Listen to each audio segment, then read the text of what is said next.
السلام علیکم۔ آج کی کہانی خوفزدہ واقعہ۔ ایک دور دراز گاؤں میں پیش آیا۔ گاؤں کے لوگ سادہ محنتی تھے۔ وہاں ایک شخص رہتا تھا تنہا، اس کا نام عامر تھا۔ عامر کا گھر گاؤں کے کنارے تھا۔ وہ کم بولتا، زیادہ سوچتا تھا، لوگ سے تھوڑا خوفزدہ بھی رہتے تھے۔ ایک رات عجیب سی خاموشی چھائی ہوئی تھی، جیسے ہوا رک گئی ہو۔ کتوں کی بھونکنے کی آواز نہ آئی، چاند بادلوں میں چھپتا نکلتا رہتا تھا۔ عامر اپنے گھر کے باہر بیٹھا تھا۔ اسے کچھ غیر معمولی محسوس ہوا، دل میں بے چینی سی بڑھ گئی، جیسے کوئی انجان راز قریب آ رہا ہے۔ اچانک دور سے ہلکی روشنی دکھائی دی، وہ روشنی زمین سے اوپر معلق تھی۔ عامر نے آنکھیں مل کر دوبارہ دیکھا، روشنی اب اس کے قریب آ رہی تھی۔ ہر قدم کے ساتھ دل تیز دھڑک رہا تھا۔ وہ ہمت کر کے آگے بڑھنے لگا۔ روشنی کے اندر کوئی سایہ تھا، جو انسان جیسا مگر مختلف لگتا تھا۔ جب وہ قریب پہنچا تو حیران ہوئی، سایہ جیسے اس سے بات کرنا چاہتا تھا۔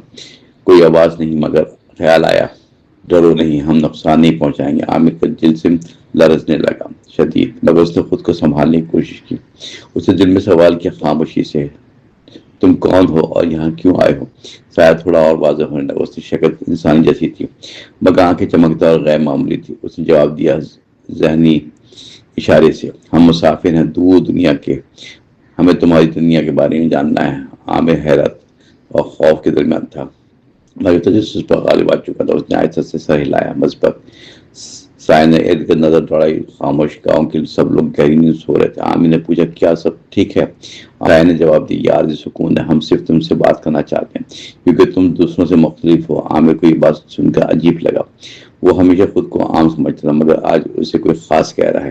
اس نے ہمت کر کے مزید پوچھا، تمہیں مجھ میں کیا خاص نظر آیا؟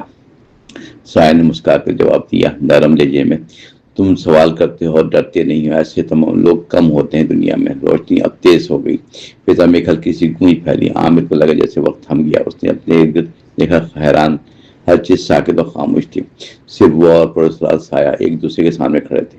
یہ لمحہ جیسے ہمیشہ کا ہو۔ سائے نے ہاتھ آگے بڑھایا، آہستہ۔ عامر نے ہچکاتے ہوئے ہاتھ بڑھایا۔ جیسے ہی ہاتھ آپس میں ملے، ایک عجیب سی توانائی محسوس ہوئی۔ عامر کے ذہن میں تصویریں آئیں، انجان سی دنیا، عجیب مخلوقات، روشنی۔ اس نے ایسی چیزیں دیکھی کبھی نہیں تھی۔ اس کا ذہن جیسے کھلتا چلا گیا۔ سائے نے کہا، یہ ہماری دنیا ہے، ہم علم کی تلاش میں سفر کرتے ہیں، اور تمہاری زمین منفرد لگتی ہے۔ عامر نے گہری سانس لی، آہستہ سے۔ اس کا خوف اب حیرت میں بدل چکا تھا۔ وہ اس نئے تجربے کو سمجھنا چاہتا تھا۔ اس نے پوچھا، تم یہاں کب تک رہو گے؟ سایہ نے جواب دیا، صرف چند لمحے۔ روشنی آہستہ سے کم ہونے لگی، جیسے یہ ملاقات ختم ہونے والی تھی۔ عامر کے دل میں عجیب سے ایسا، وہ چاہتا تھا کہ یہ لمحہ نہ گزرے۔ اس نے جلدی سے ایک سوال پوچھا، کیا تم دوبارہ آؤ گے؟ سایہ نے مسکرا کر جواب دیا، شاید اگر تم یاد رکھو گے تو۔ اچانک روشنی مکمل طور پر غائب ہو گئی۔ فضا دوبارہ معمول پانے لگی، کتوں کی بھونکنے کی آواز آنے لگی، ہوا نے پھر سے چلنا شروع کیا۔ عامر اکیلا کھڑا رہ گیا وہاں، مگر اس کے اندر کچھ بدل چکا تھا۔ وہ پہلے جیسا انسان نہ تھا۔ اس نے ایک راز دیکھ لیا تھا، صبح ہوئی تو گاؤں جاگ چکا تھا، لوگ اپنی روزمرہ زندگی میں مصروف تھے، کسی کو رات کا کچھ یاد نہ تھا۔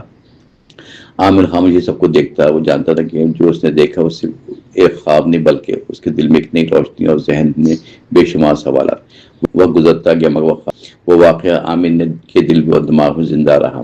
وہ اکثر رات کو باہر بیٹھ جاتا تھا اور آسمان کی طرف دیکھتا تھا، شاید وہ روشنی پھر سے نظر آئے، شاید وہ پرسرار سایہ لوٹ آئے، مگر ایسا دوبارہ کبھی نہ ہوا، یا شاید وہ لمحہ ابھی باقی تھا۔ عامر نے اس راز کو چھپائے رکھا، اس نے کسی کو کچھ نہ بتایا۔ لوگ اسے پہلے سے زیادہ خاموش پاتے، مگر اس کی آنکھوں میں چمک نہیں تھی۔ وہ دنیا کو اب مختلف نظر سے دیکھتا، ہر چیز میں کس سے معنی نظر آتے ہیں۔ وہ جانتا تھا کہ کائنات وسیع ہے اور انسان اکیلا نہیں اس میں۔ یہ عجیب واقعہ اس کی زندگی بدل گیا۔ وہ اب خوف سے زیادہ تجسس رکھتا تھا، وہ سوال کرتا اور جواب تلاش کرتا۔ شاید یہی وہ بات تھی جس نے اسے ملاقات کے قابل بنایا، اور یہی اس کہانی کا اصل راز ہے کہ بعض اوقات عجیب واقعات ہمیں اصل پہچان سے روشناس کرا دیتے ہیں۔